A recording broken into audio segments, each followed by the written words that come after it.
नमस्कार, सुप्रभात। आप देख रहे हैं हमारा सांकेतिक समाचार। मैं हूं साइमा खान और मेरे साथ है मेरे सहयोगी शरद मुदगल। नजर डाल लेते हैं सबसे पहले हेडलाइंस पर। गृह मंत्री अमित शाह का पश्चिम बंगाल दौरा, भाजपा के नवनिर्वाचित विधायकों के साथ करेंगे बैठक। विधायक दल के नेता का किया जाएगा चयन।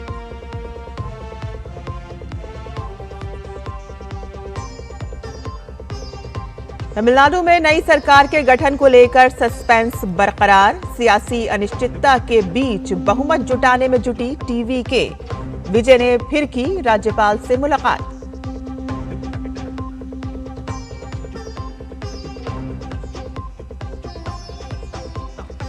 विदेश मंत्री डॉक्टर एस जयशंकर का सूरीनाम और त्रिनिदाद एवं टोबैगो का दौरा। सूरीनाम की नेशनल असेंबली के अध्यक्ष से की मुलाकात। कई अहम मुद्दों पर हुई चर्चा।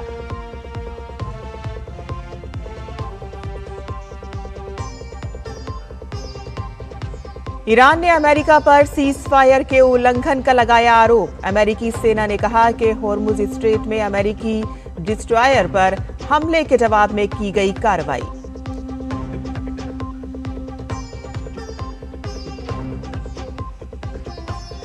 रूस और यूक्रेन के बीच 2 दिन का युद्ध विराम लागू। विक्ट्री डे समारोह के लिए रूस ने की थी घोषणा। सीज फायर उल्लंघन पर रूस ने उचित जवाब देने की कही बात।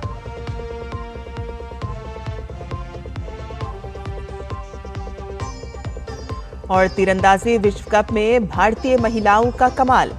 10 बार के चैंपियन दक्षिण कोरिया को 5-1 से हराकर फाइनल में बनाया स्थान। स्वर्ण पदक के मुकाबले में चीन से होगा सामना।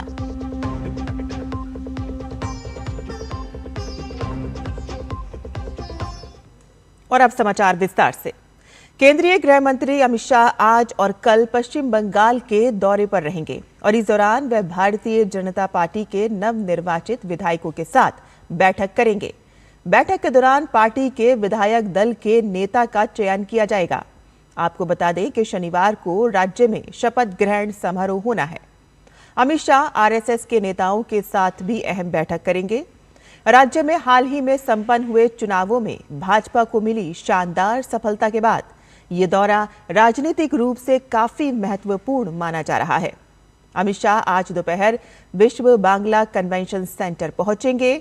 बैठक में विधायक दल की भूमिका, सरकार के कामकाज और मंत्रिमंडल के स्वरूप पर भी चर्चा होने की संभावना है।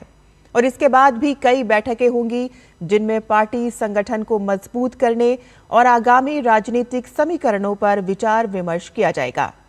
अमित शाह कल कोलकाता के ब्रिगेड परेड ग्राउंड में रविंद्र जयंती के अवसर पर नवनिर्वाचित भाजपा सरकार के शपथ ग्रहण समारोह में भी शामिल होंगे। वहीं पश्चिम बंगाल में राज्यपाल आर.एन. रवि ने संविधान प्रदत्त शक्तियों का उपयोग करते हुए पश्चिम बंगाल विधानसभा को भंग कर दिया। यह आदेश कल 7 मई 2026 से प्रभावी हो गया है। कोलकाता गैजेट द्वारा प्रकाशित असाधारण अधिसूचना के अनुसार राज्यपाल ने भारतीय संविधान के अनुच्छेद 174 के खंड 2 के उपखंड बी के तहत अपनी शक्तियों का प्रयोग करते हुए यह निर्णय लिया है। और यह अधिसूचना संसदीय कार्य विभाग, पश्चिम बंगाल सरकार द्वारा जारी की गई है। विधानसभा भंग होने का यह औपचारिक आदेश नई सरकार के गठन की प्रक्रिया का एक अनिवार्य हिस्सा है।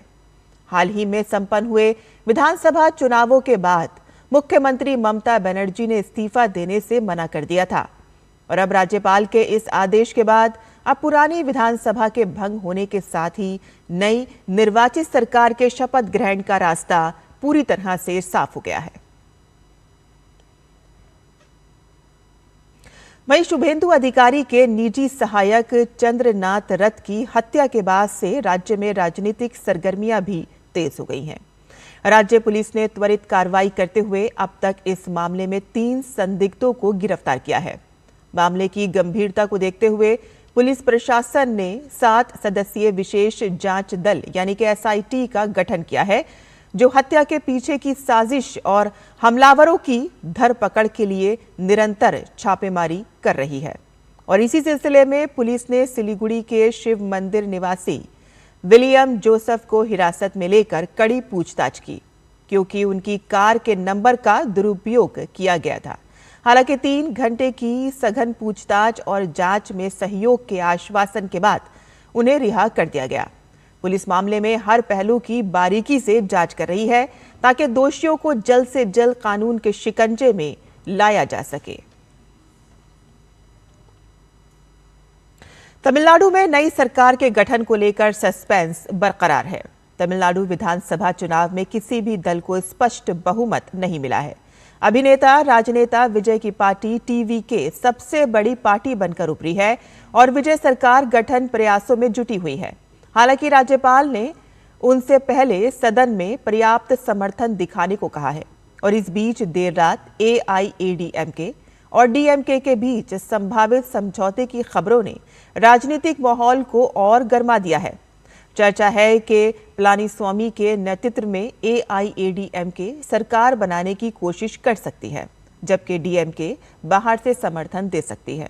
हालांकि एमके स्टालिन की डीएमके ने ऐसी किसी भी संभावना से इनकार किया है। राजनीतिक अनिश्चितता के बीच स्टालिन ने अपने विधायकों को 10 मई तक चेन्नई में ही रहने के निर्देश दिए हैं। माना जा रहा है कि डीएमके संभावित फ्लोर टेस्ट और बदलते राजनीतिक समीकरणों पर करीबी नजर बनाए हुए है। राष्ट्रीय जांच एजेंसी एनआईए ने अंतरराज्यीय अवैध गोला बारूद तस्करी मामले में कुख्यात तस्कर परवेज आलम के खिलाफ चार्जशीट दाखिल की है। ये नेटवर्क बिहार, उत्तर प्रदेश और हरियाणा तक फैला हुआ था। एनआईए ने पटना स्थित विशेष अदालत में परवेज आलम के खिलाफ बीएनएस और आर्म्स एक्ट की विभिन्न धाराओं के तहत आरोप पत्र दायर किया है और इस मामले में अब तक कुल 11 लोगों की गिरफ्तारी हो चुकी है, जिनमें से 8 आरोपी फरवरी में चार्जशीट होने के बाद से न्यायिक हिरासत में है। परवेज आलम के खिलाफ वर्ष 2013 से कई हथियार तस्करी के मामले दर्ज हैं। ये मामला पिछले साल जुलाई में बिहार पुलिस ने दर्ज किया था, जब भारी मात्रा में अवैध गोला बारूद बरामद हुआ था। अगस्त 2025 में जांच अपने हाथ में लेने के बाद एनआईए ने खुलासा किया कि ये गिरोह 3 स्तरों पर काम कर रहा था।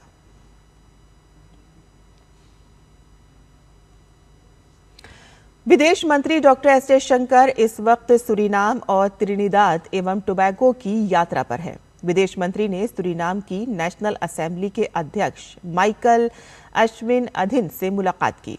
बैठक में दोनों नेताओं के बीच भारत सूरीनाम सहयोग और संसदीय आदान प्रदान को मजबूत करने पर सकारात्मक और सार्थक चर्चा हुई। विदेश मंत्री ने सूरीनाम को विकास यात्रा में सहयोग का आश्वासन दिया। डॉक्टर एस जयशंकर ने कहा कि भारत सूरीनाम की विकास क्षमता को पहचानता है और उसकी प्रगति यात्रा में एक भरोसेमंद सहयात्री एवं भागीदार बना रहेगा। भारत और सूरीनाम व्यापार, पर्यटन, डिजिटल क्षमताओं और कृत्रिम बुद्धिमत्ता सहित कई क्षेत्रों में सहयोग को बढ़ा रहे हैं।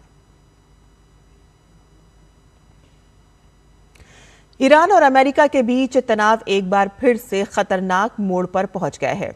युद्ध विराम के बाद भी दोनों देशों के बीच सबसे गंभीर सैन्य टकराव देखने को मिला। ईरान ने दावा किया कि अमेरिका ने स्ट्रेट ऑफ हॉर्मुज में प्रवेश कर रहे 2 जहाजों को निशाना बनाया और ईरानी क्षेत्र में हवाई हमले किए। जवाब में ईरान ने हॉर्मुज स्ट्रेट के पूर्वी हिस्से और चाबहार बंदरगाह के दक्षिण में मौजूद अमेरिकी सैन्य जहाजों पर मिसाइल, ड्रोन और छोटी नौकाओं से हमला किया। ईरान ने दावा किया कि अमेरिकी जहाजों को भारी नुकसान पहुंचा। हालांकि अमेरिकी सेंटकॉम ने किसी भी नुकसान से इनकार किया है। रूस की ओर से घोषित 3 दिवसीय अस्थायी युद्ध विराम आज से लागू हो गया है और इस बीच यूक्रेन के राष्ट्रपति व्लादिमीर ज़ेलेंस्की ने रूस के इस कदम पर तीखी प्रतिक्रिया दी है। ज़ेलेंस्की ने कहा कि दूसरे विश्व युद्ध में जीत के जश्न के लिए किया गया ये सीज फायर रूस की अजीब और अनुचित सोच को दर्शाता है। युद्ध विराम का फैसला नाजी जर्मनी पर सोवियत संघ की जीत की वर्षगांठ के मौके पर लिया गया है। और खेल की खबरों में भारत का तीरंदाजी विश्व कप के दूसरे चरण में शानदार प्रदर्शन रहा है। महिला रिकर्व टीम ने रिकॉर्ड 10 बार की ओलंपिक चैंपियन दक्षिण कोरिया को हराकर फाइनल में स्थान बना लिया है। महिला टीम की सदस्यों दीपिका कुमारी, अंकिता भगत और कुमकुम मोहोद ने सेमीफाइनल में कोरिया को 5-1 से मात दी। अब उसका सामना स्वर्ण पदक के मुकाबले में रविवार को चीन से होगा।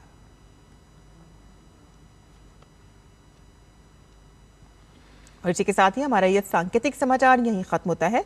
मुझे और मेरे सहयोगी शरद को अनुमति दें। आप देखते रहिए डीडी न्यूज़। नमस्कार।